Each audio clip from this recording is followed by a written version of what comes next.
Alright guys, let's get into it. The Call to Arms tournament for Warmachine Hordes. I played Circle of Orboros, of course, and here's my army on display. Now, check the video description for the list that I entered. It's quite important to note that there were 7 games in total for the tournament.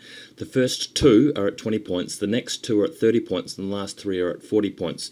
At each level, at each game, you have 2 lists you can choose from. So I took eKaya and Kromac. So at my 20-point list, you've got eKaya with the Pureblood and the Wolf and the Gorax, for example, and Kromac with the 2 Stalkers, and so on. So what you can see here is just the collection of models that I used. Each of them, they're all sort of shared between the 2 lists. I had to use my Gorax model, which is created by Privateer Press. Everything else is done by, the Gorax is done by Mike McVeigh Studios. Everything else is by Privateer Press. The tournament organizer allowed me to use him as essentially a proxy model, and the shifting stones, of course, aren't 100% Privateer Press either.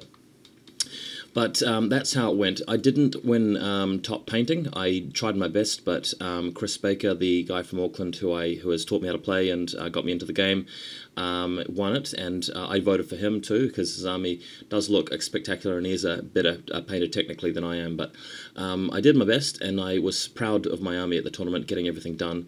If you go to the next photo, you can see a bit more of a close-up of it. I've got everything on display. Everything's 100% completed and varnished, so I hope to continue this level of this painting standard for my other armies, and, well, if there are any, and other models that I collect down the track. But there it is, guys. So you can see my tournament list entry in terms of the lists. You can see the models. On to the next one. This is Chris P with his Legion of Everblight. He's got a fairly mixed army here. A lot of warbeasts, a lot of infantry. Looks like he's got his Striders and Nias Legionnaires, however you call them. His 2 warlocks, if you go to the next image, are Seirin, however you say it, and Lilith. Seirin, pretty good warlock, probably considered one of the best or better warlocks for Legion, and Lilith, quite nasty if you're not prepared to deal with that much range firepower. So there you go, that's Chris's Legion army. Next image, this is a Scorned Army, which is quite nicely painted. It's got some purple theme to it, and again a mixed army with infantry and plenty of elephant heavies. If you go into the next photo here, you can see on the left, at the bottom left, he's got Hexerus as one of his casters, and the other one in the far background is Morgul, who we'll see a little bit later. Just by the way, I want to announce, guys, that I will be talking about results, who won and who lost in this segment of the video. So if you want to just pause this and go watch the games first before I do any spoilers, feel free to. But if you don't mind sort of knowing in advance who won the tournament, what actually happened, press on. So next image here are the pretty much this is the Errant's army, was it the Seneschal's army? I can't remember what it's called, but the Exemplar's army.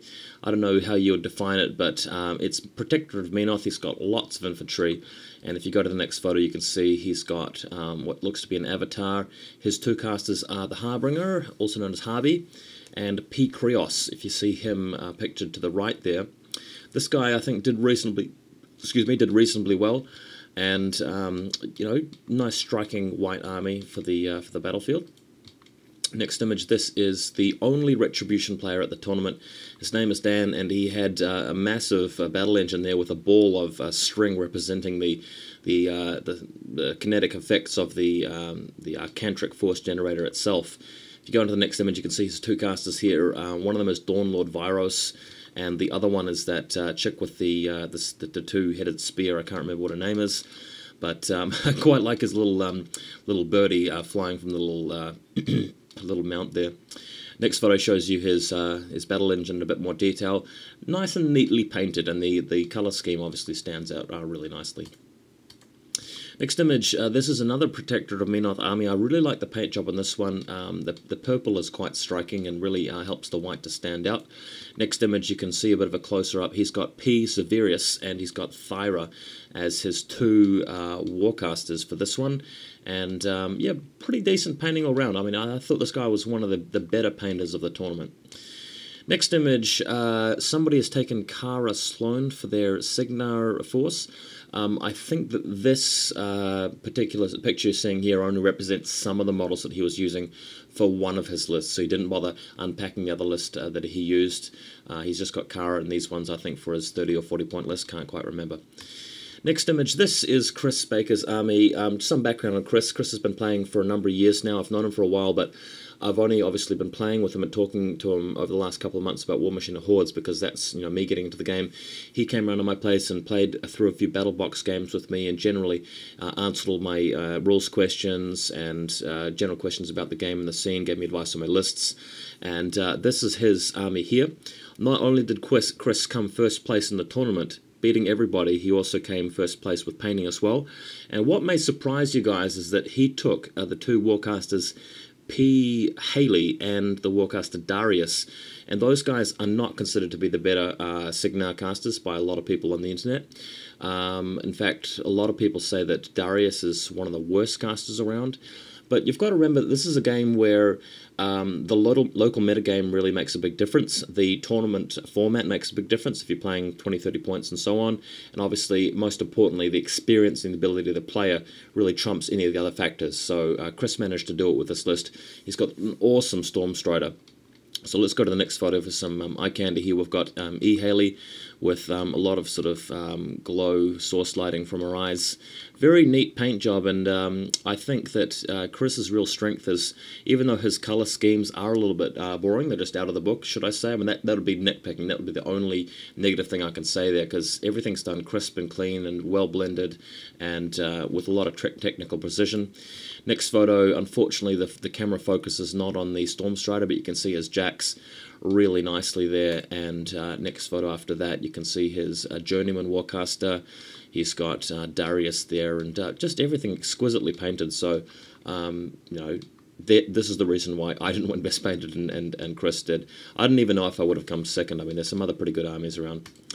Next image, this is Tom and his Khador army. He's actually nicely split up his two armies on the field here to set up. On the left he's got E. Sorsha, and on the right he's got E. Vlad, and the two respective armies that he used. Going into the next photo, you can see a bit more of a close-up on his Vlad army. He's got Doomreavers and Ulans. And on the next photo, a bit more of a close-up, you can see his Kayazi underboss looking pretty grim in the middle. A bad picture of Vlad. The camera didn't really focus right. They had a lot of trouble with that this weekend, actually. Next image, Sorsha's army here with Kovnik Joe and the Winter Guard. Devastator in the background. Nice posing of the Devastator. Thought it was quite cool in Beast 09. And next after that, yeah, you can see a bit more of a close-up on E. Sorsha. She's got quite a white face in this one, which I think is reflective of, you know, the cold conditions she has to bear through.